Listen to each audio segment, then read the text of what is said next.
Hi Josh, we're just reviewing yesterday's lesson that we had in the elite squad. So we touched on a couple of things. Obviously, keep focusing on that takeaway we talked about, keep focusing on that big shoulder turn that we looked at last time. But when we look at you from the right hand side, we're just getting a little bit weak with the setup. So when we look at you towards the back end of the lesson last time, we got a little bit sharper, so we got a little bit closer to the golf ball. So here your arms are just hanging out a little bit too far in front of you.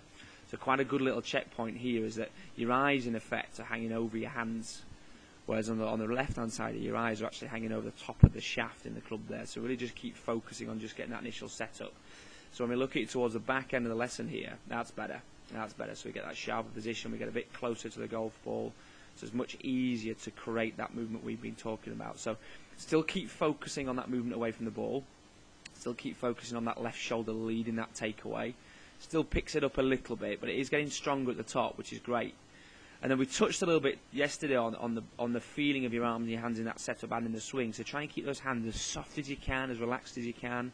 Keep your arms as relaxed as you can so you don't get disconnected. So we're trying to get the feeling into the downswing, that your hips and the legs lead and help you pull the club into the ball. So ultimately, long term, I do want to look at the fact that the club gets a little bit ahead of your hands into impact, and that's a little bit to do with the fact you grip it too tightly, your arms lead the downswing effect. So keep focusing on keeping everything relaxed as you can at the top half, keep your hands and arms nice and soft, and we'll go from there, mates. But well done, good stuff, and we'll keep going with it.